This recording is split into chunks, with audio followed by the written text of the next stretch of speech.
na Jesu ndinoyenda kwese, ndoyenda kwese anotungamira, kuti asipo handina rufaro.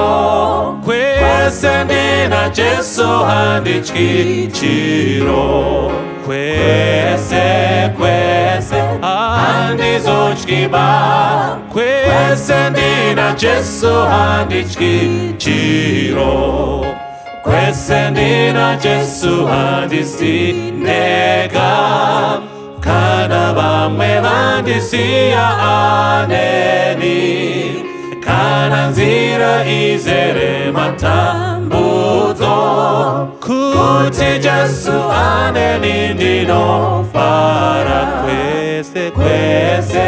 Kwese handizotyiba, kwese ndina Jesu handityi chiro, kwese ndina Jesu ndigararako, apo ndimarepasira ndibata, ndinoziva kuti achandimutsa, kwese ndina Jesu Muusha ufadza, kwese handizotyiba, kwese ndina Jesu handityi chiro, kwese handizotyiba, kwese ndina Jesu handityi chiro.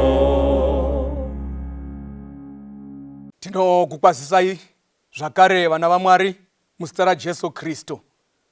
Apo tinosangana mukati mechikamu chekunzwa shoko raMwari, tichisimbisana mumazuva ekupedzisira kweupenyu hwedu. Kati mechikamu chino, kati menguva ino, tinoda kupinda mumharidzo ine musoro wenyaya unoti Rine manyanga hariputirwi. Rimwe zuva zvichabuda pachena. Nyaya iyi inyaya isina kujairika. Hymn number 73 inoisa pachena kuti tichamira sei pakutongwa. Mambo wedu watidaidza kuchidyo chake chekudenga. Tichamira sei apo mambo opinda pakutitonga. Nyaya iyi neniwo I'm not spared. Panyaya iyoyi Mwari yanditumira kuti ndipakure pachikamu chino. Kumbira nenyasha dza Mwari kuti patinopeta mharidzo ino iwe neni tigadzirise ukama hwedu naMwari kuti tizogona kuverengwawo pakati pechita chichaponeswa, nekuti pazuva iro achadeclare achiisa mbudzi kuruboshwe rwake nehwai kurudyi.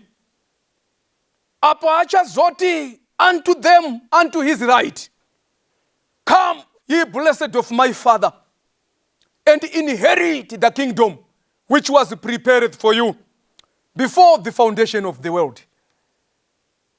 Munamato wangu, munamato wangu, munamato wangu, kuti ndigone kuzoverengwawo kudivire hwai apo dzichazopinda mukati memazambara ekudenga.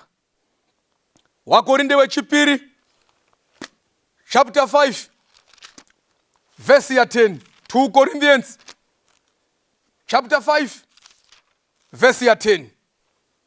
Nokuti isu tose tinofanirwa kuratidzwa pamberi pechigaro chokutongwa cha Kristu, kuti mumwe nemumwe apiwe zvaakaita nomuiri, sezvaakaita, kana zvakanaka kana zvakaipa. ngatina matei. Baba wedu wekudenga, mirayionesu, mirayioneni pamuri kutitora pachikamu ichi muchizotidongedzera nekutiratidza zviri mangwana pazuva guru ramuchamisa nyika ino. Moraura wakaita kuda kwenyu kubva mukati mewakaita kusada kwenyu. Namatu wangu kuti ari kuteerera maridzo iyoyi pamwe chetewo neni wamatuma tizopembera tichifara kuti nekuda kutitsiura nekutiraira nekutinyevera kwamakaita neshoko renyu tapinda mumazambara ekudenga muzita raJesu Kristu, amen. Nokuti isu tose tichanomira pamberi pechigaro chokutonga cha Kristu, kuti mumwe nemumwe aratidze zvaakaita nomuwiri, kana zvakanaka kana zvakaipa. Mumwe nomumwe anofanirwa kunomira pamberi pechigaro chokutongwa cha Kristu. Hakuna anosara panyaya iyi yerutongo, vaduku navakuru, vakomana navasikana, vanamai nana baba, vanokudzwa nevanoninipiswa, tose madzishe, madzisabhuku, vanasadunu, tose madzimambo epasi rino, vanoremekedzwa vose, tichanomira pamberi pechigaro chokutongwa cha Kristu, kuti mumwe nemumwe aratidze zvaakaita nemuwiri, kana zvakanaka kana zvakaipa. Sei shoko raMwari rati mumwe nemumwe aratidze zvaakaita nemuwiri? Kana paine chinhu chatambudzwa, chaabhuswa nemunhu pasi pezuva, muwiri watambudzwa, muwiri waoneswa moto, muwiri waabhuswa, muwiri wapinzwa pachomanikidza, zvakadaro zvekuti naivo muwiri wacho kuubvunza unotopupura kuti ko chii chaunondiitawo naiwe. Mwiri watambudzwa ukapfekedzwa nehembe dzausingadi, unomanikidzwa, pinda, mwiri watambudzwa. Kana paine chinhu chaabhuswa, muwiri mudikani, nzara dzikaita zvekunamirwa pamusoro pedzimwe pamuwiri, dzimwe tsiyo dzichiita zvekubviswa nereza, dzimwe dzichidhirowiwa, muwiri, mimba dzimwe dzichivhomorwa, dzichipururwa usiku, muwiri. Kana paine chinhu chanetswa, muwiri mudikani. Pati shoko raMwari riri kuisa pachena kuti mumwe nemumwe anofanirwa kunomira pamberi pechigaro chokutonga cha Kristu, kuti aratidze zvaakaita nemuwiri wacho, kana zvakanaka kana zvakashata. Mwiri watambudzwa ukadyiswa nezvinhu zvausingabvumi, unomanikidzwa. Muwiri watambudzwa mudikani, muwiri watambudzwa ukasungirirwa nemazango, ukasungirirwa neshinda, ukatemerwa nyora dzimwe dzisina mazita, zvichinzi ndokuti musapfa, ndokuti muwane laki. Muwiri watambudzwa. Kana paine chinhu chanetswa panyika nemunhu, muwiri.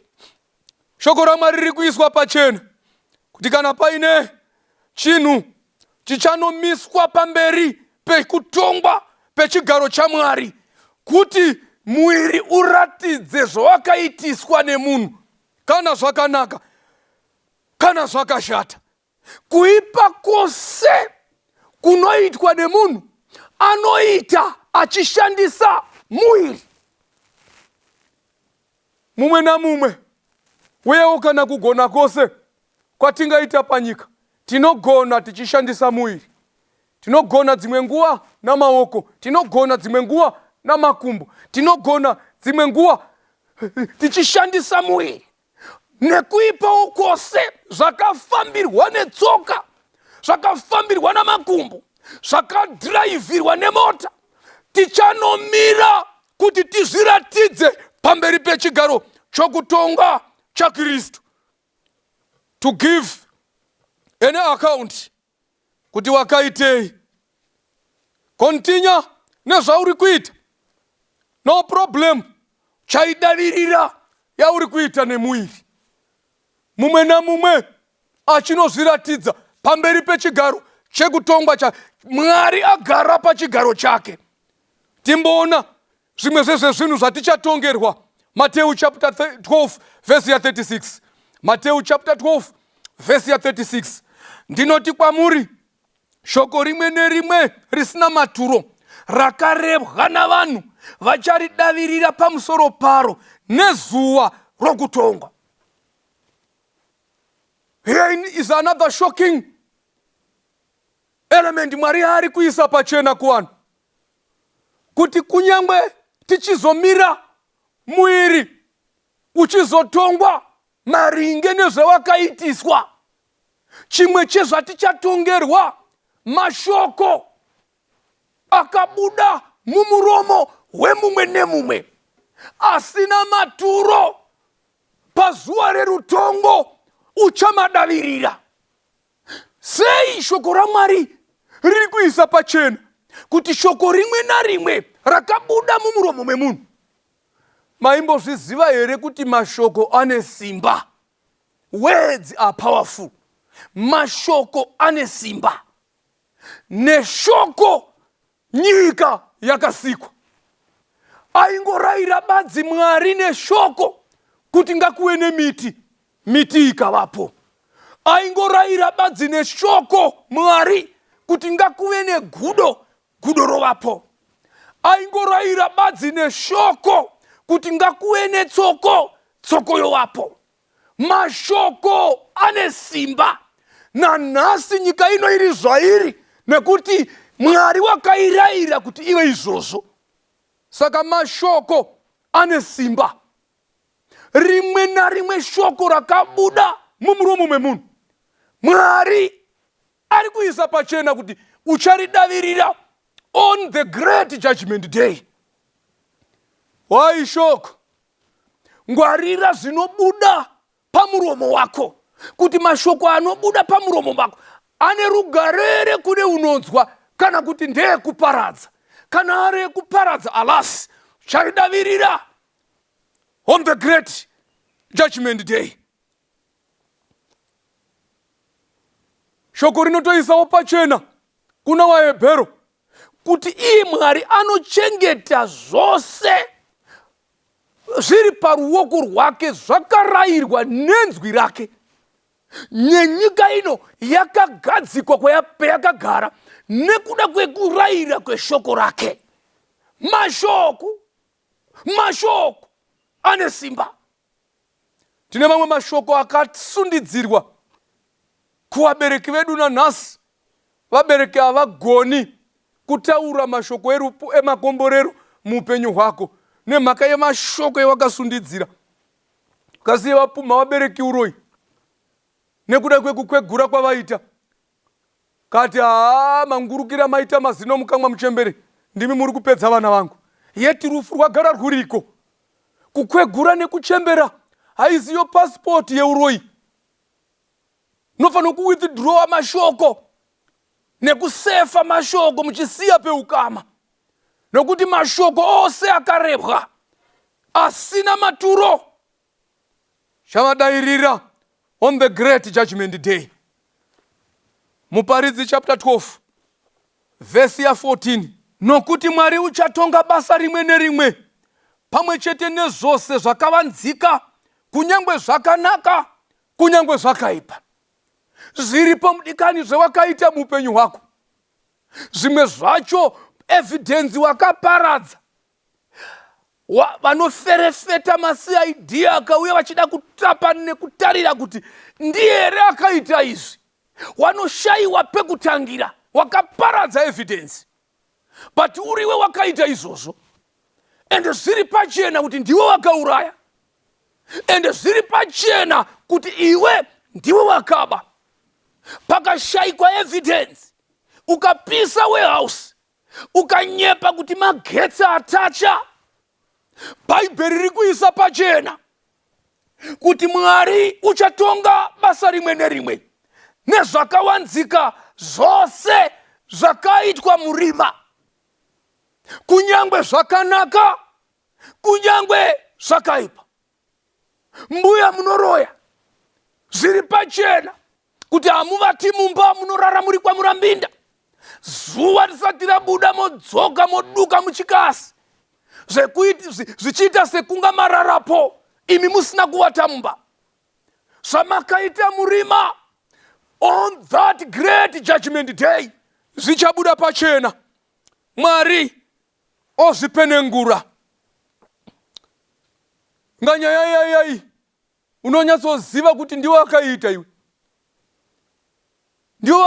Ndiwe akabrokesa kambani. Nekabiri kako ndiwe unozviziva. Ende maloya ose akavhara nyaya ikaenda kuhigh court. Ukabuda D. Nanhasi uri mupenyu, uri kufamba, uri free. Hausi muchitokisi, hausi mujeri, hausi kurimandi. But don't worry. Ramba uri pakuita mabasa ako iwe wakaipa. Don't worry. Judgment day is coming. Pazvichabudiswa pachena. Luka chapter 8 verse 17. Tinzwe kuti Luka ari kuiti nyaya nenyaya ari kutichipa musoro penyaya. Verse 17. Hakuna chakawanzika chisingazooneswi. Hakuna chakavigwa chisingazozikanwi. Nokubudiswa pachena nezuva iroro. Madhiri enyu mukova. Amunoita mapedza vasikana vese. Maita zvose imi munozviziva. Muchiti ndichakuroora. Motora vana vavanhu muchinonovata navo. Mudhara zviri pachena uchiverevedza, uchitiza musha, uchisiya vana vachitambura.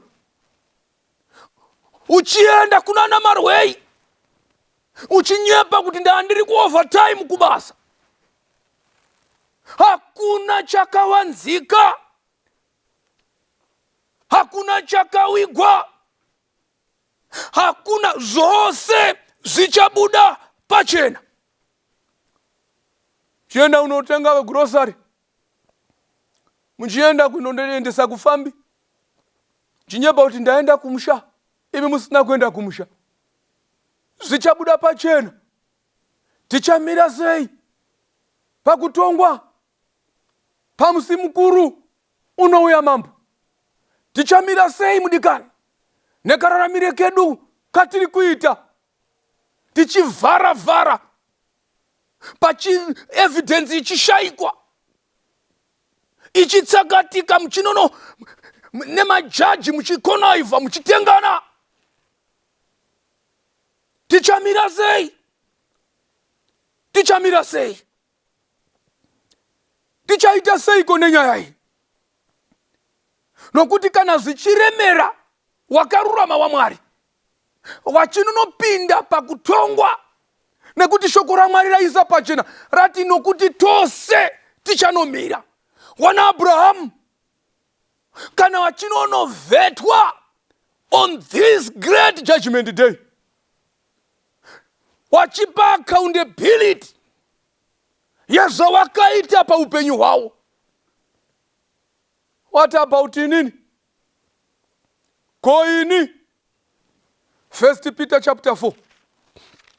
Peter wekutanga chapter 4.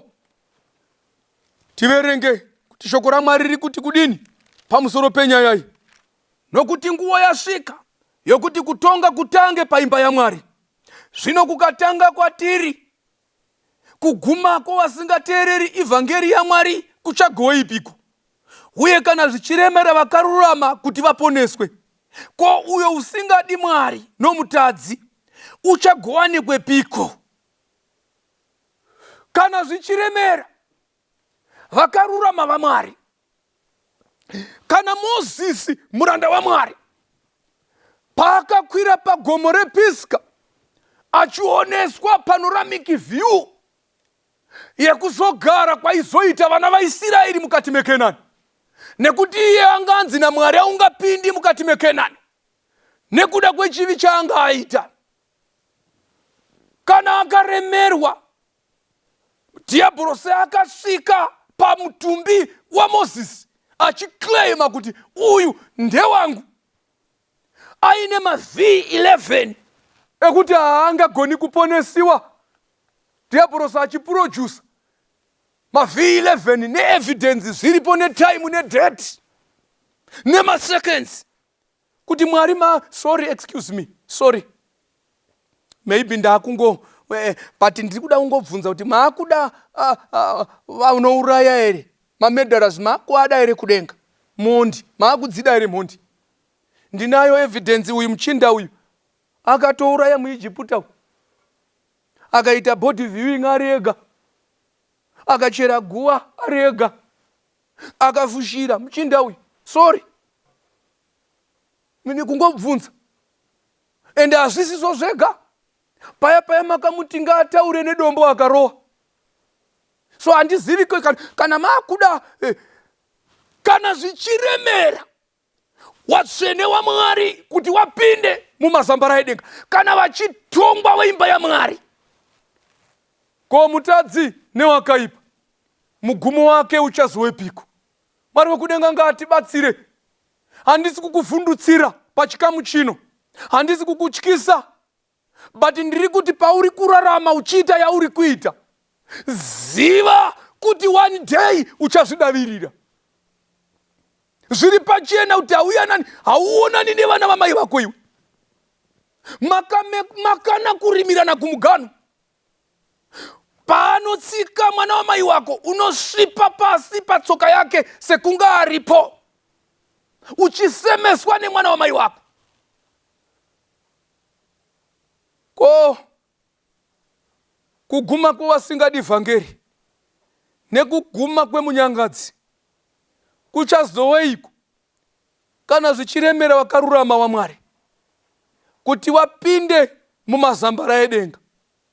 Ko munyangadzi, ko kabire kako, ko katukire kako, ko kafambire kako, ko kanyepere kako, wadini kushanduka nguva ichipo, wadini kutendeuka mwana wamai nguva ichipo, nokuti ukaramba uchienderera mberi nekararamire aka kezvivi, inhano mbiri nhatu ina wakatemba uchienda mukati meGehena. Zvakazarurwa chapter 20, Revelation chapter 20 verse ya 11 kusvika pana 13. Ndakaona chigaro choushe chikuru chichena, naiye akanga akagara pamusoro pacho, iye nyika nedenga nenzvimbo zvikatiza pamberi pake zvikasavanirwa nzvimbo. Ipapo ndakaona vakafa, vaduku navakuru, vamire pamberi pechigaro choushe, bhuku dzikazarurwa, neimwe bhuku yeupenyu ikazarurwa. Vakafa vakatongwa nezvakanga zvakanyorwa mukati mebhuku sezvavakabata. Gungwa rikabudisa vakafa vakanga vari mariri, norufu neHadhesi zvikabudisa vakafa vakanga vari mazviri, mumwe nomumwe akatongwa sezvaakabata. Ipapo rufu neHadhesi zvakakandirwa mudziva romoto, ndirwo rufu rwechipiri, iro dziva romoto. Teerera mwana wamai wangu, kufa kwako hazvirowi, kufa kwako hazvirowi. Bhaibheri riri kuisa pachena kuti ndakaona denga razarurwa, akagara pachigaro chake Mwari choushe, nyika nedenga zvatiza pamberi pake.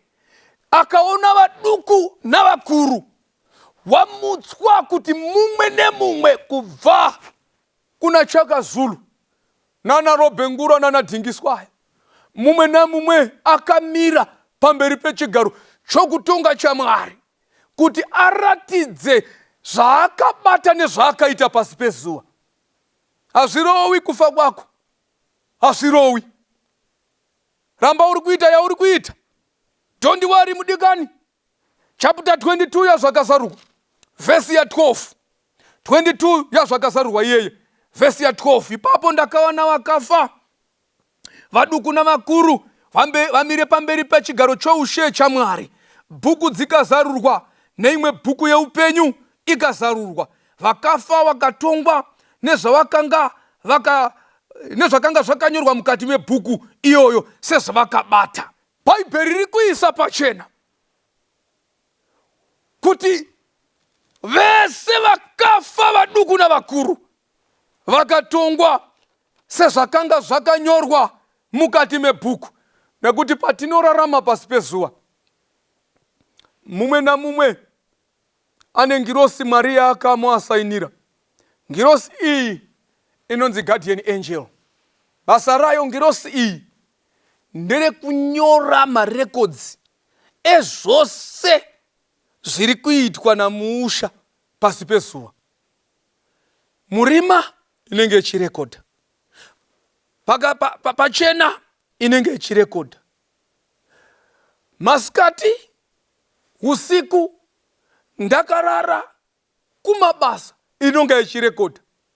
Kana ndichinge ndazofa, ngirosi iyi inonzi guardian angel inovhara chapter yekupedzisirawo yekunyorwa kwenhoroondo yeupenyu hwangu pasi pezuva. Yovhara, yotora bhuku rayainyora yoenda naro kudenga yononopa Mwari, roshelfwa muarchive.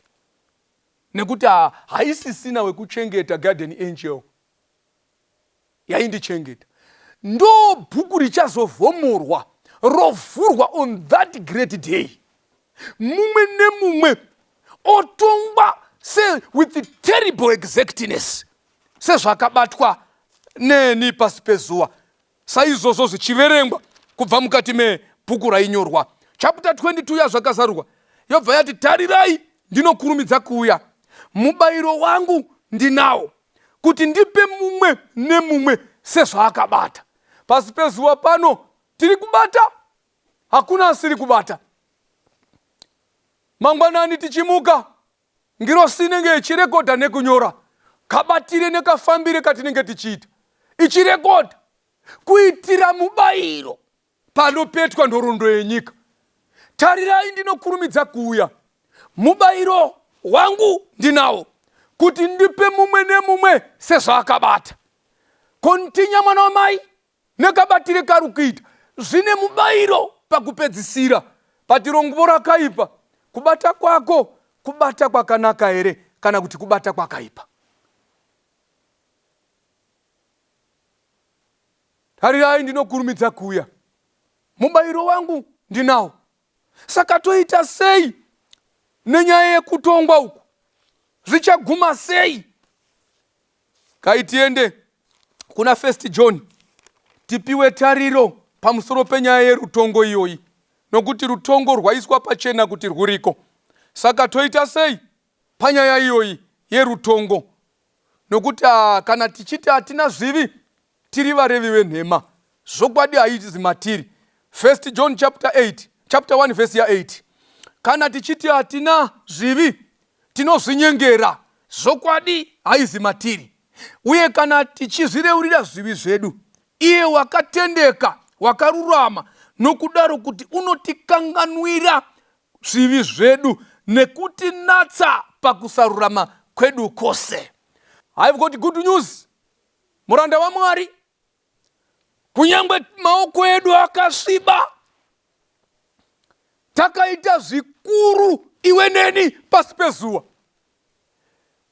kunyangwe takauraya, kunyangwe takaba, Bhaibheri riri kutipa tariro panyaya yerutongo iyoyi, kuti kana tichizvireurira zvivi zvedu, iye wakatendeka Jesu Kristu, nokudaro kuti unotikanganwira kudarika kwedu kose. Good news on the great judgment day. Wachaitwa acquitted, newachaitwa set free on that day. Wanyangadzi vatadzi wakareurira kudarika kwavo kose, wakaregererwa zvitema zvavo negwayana rakabayiwa pamuchinjiko. Mukati memasikati anhasi, mukati mechikamu chino, makorokoto kune iwe neni, neunyangadzi hwedu nemabasa makuru edu yatakabata, muponesi achakatambanudza maoko ake. Muponesi achakavhura zvanza zvake, sekurohwewa kwaakaitwa ari pamuchinjiko, akarohwerwa maoko akavhurika, kuti kunyangwe tikazvireurira zvitema zvedu neuipi hwedu hwose, anotigashira nekutinatsa kubva pazvivi zvedu zvose. Wakaita chivi chipi mudikani? Bhaibheri naMwari vanoziva kuti wakaita upombwe. Shoko raMwari rinoziva kuti wakaba. Mwari vanoziva kuti iwe wakafugamira vamwe vaMwari vasiri Mwari akasika. Mwari vanoziva kuti bundu reruwengo rakanga rakagukuchirwa mukati mehana yako. Mwari vanoziva. Pati makorokoto masikati anhasi, pfugama pamberi paMwari murumu yako yauri, uti Mwari, pakudarika kwangu ndinzwireiwo ngoni. Zeboforia rakadaidzira, mwanakomana waDhavhidhi, ndinzwirei ngoni.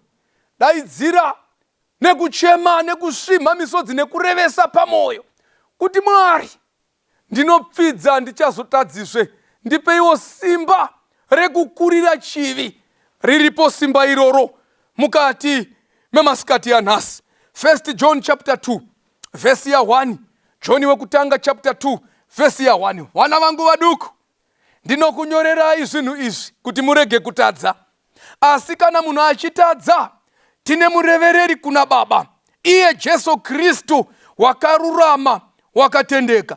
Ndiye mudzikinuri wezvivi zvedu, haazi wezvivi zvedu bedzi, asi wezvivi zvenyika yose. Magorogoto mudikani, yewakatamba unoiziva kuti kunonomira pamberi pechigaro chaMwari zviri pachena, pati makorokoto, ruponeso rwazarurwa mukati menguva ino. Ruponeso rwasvika kwauriwe uri kuteerera. Ruponeso rwasvika kune imwe amai. Ruponeso rwasvika kunewe jaya, kunewe mhandara wakapurura mimba dzakawanda. But John ari kutipa tariro kuti vana vangu vaduku, ndinokunyorerai mwadi iyi kuti murege kutadza. Asi kana muchitadza, tine murevereri kuna Jesu Kristu, tine murevereri kuna Baba. Iye Jesu Kristu haazi murevereri wezvivi zvedu bedzi, asi wenyika ino yose. Wakaiteiko mudikani wangu mukati meupenyu hwako? Unozvidya moyo ukazvifungisisa, unogona kushumba kukomita suicide, but usazviuraya mudikani, nekuti suicide hombe yakatoitwa naJesu pamuchinjiko kufira iwe neni, kuti kana tikabvuma kudarika kwedu, kana tikabvuma kutadza kwedu, anonyora zvivi zvedu muvhu sezuro riya pamukadzi uya, anonyora zvivi. Wai akazvinyora Jesu zvivi muvhu? Kuti azvidzime, nekuti pavhu zvose zvakanyorwa muvhu zvinodzimika. Naiye sezvo anga aripo achinyora, ndiye mugumo wezvivi kune munyangadzi wose anodavira. Jesu aripo nanhasi achakarembera padanda kuti ani nani anotenda kwaari arege kufa, asi ave neupenyu usingaperi. Upenyu usingaperi ndihwo hwakauya naMwari pamuchinjiko, kuti ani nani anodavira, ani nani anobvuma kudarika kwake, anoponeswa nekusambwa, nekuti chinenge chava chitsiga chakabvutwa mumoto. Ndo zvinorehwa naZakaria kuti iye Mozisi waunorevera chitsiga chakabvutwa mumoto. Aripo anoti Mwari, mukapenengura upenyu hwangu nekuhuongorora pachena, ini handina kodzero yekuidzwa mwana wenyu, ini handina kodzero yekuidzwa mwanasikana wenyu, ini handina kodzero yekuidzwa muranda wenyu, ini handina kodzero yekubata zvitsvene zvenyu nekuti maoko angu akasviba, asi ndinoda kuuya pamberi pechigaro chenyu chemutsa ndichirevesa nekureurira kudarika kwangu. Zvivi hazvireurirwi kumunhu, asi zvivi zvinoreurirwa nekuti kune murevereri mumwe chete pakati paMwari nenyika, ndiye munhu Kristu Jesu, akarembedza upenyu hwake pamuchinjiko for my sake and for your sake. Chinoita kuti zvitema zvedu zviregererwe, kupfidza nekubvuma, torega kusazotadzazve. SaJesu achitaura kumukadzi paSamaria anoti, ina handigoniwo kukupa mhosva, kunyangwe kukutaka nemabwe, asi zvandinoreva nhasi, enda, asi usazotadzazve. Mushure mekunga tanzwa mashoko aya, takararama upenyu unosemesa Mwari, takararama upenyu unosemesa denga, tikabata Mwari wekudenga zvaasina mbotendera kuti tibate, zvikuru namaoko edu, takaita, tikataura, tikafambira pati makorokoto. Uripo wakatendeka, uripo wakarurama, wekuti tikanamata nekukumbira kuti ropa rake ritisambe, rinotisamba kubva mukati mekusarurama kwose. Kana chiri chidiso chako nemunamato wako, unoti, Mwari, ndipeiwo simba, ndirarame sekurayira kunoita shoko renyu, ndibateiwo, mupfuwe neni pabhande iri. Makambowana naNoa, makambowana naEnoki, makambowana naDhanieri, mukawapa kukundana naDhavhidhi nana Solomoni. Bataiwo ruoko rwangu, mumire neni mundisimbise.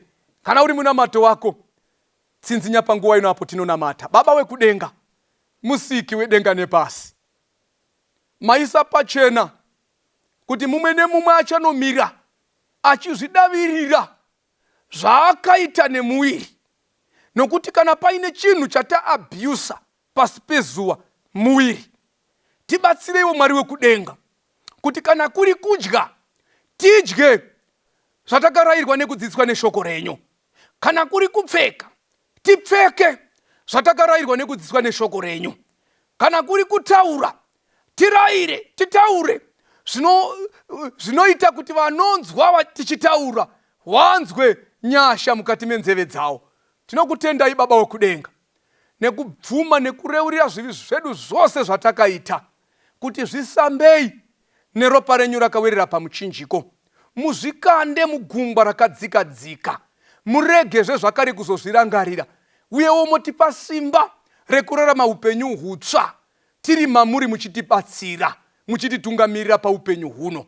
Tatenda tenzi wekudenga, muchava nesu, mugotipazve rimwe simba kana muedzi achinge atiedza kuti tigone kukunda, muzita raJesu Kristu, amen.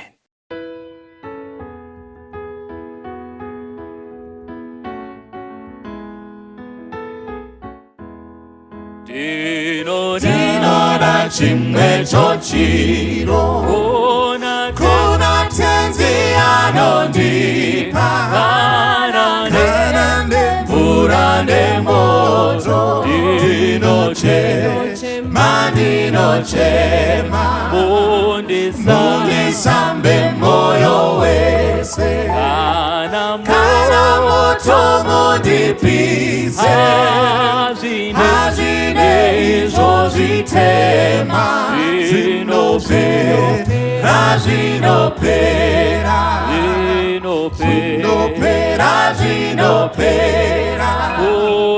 kuti mundipe kuona, ngepachena ndichafara, asi kucheneswa moyo, kundifadza, mundisambe moyo wese, kana moto mundipise, hazvine izvo zvitema, zvinopera, asi kuti ndacheneswa, ndizvo ndingaziva ndazozwisisa izvozvo izvozvo zvese tinoona undisambe moyo wese kana moto mundipise hazvine izvo zvitema zvinopera ndinosiya zvakaipa nezvifungo zvakashata asi kana ndichiedza ndakaipa mundisambe moyo wese kana moto mundipise hazvine izvo zvitema zvinopera mundisambe moyo wese kana moto mundipise hazvine izvo zvitema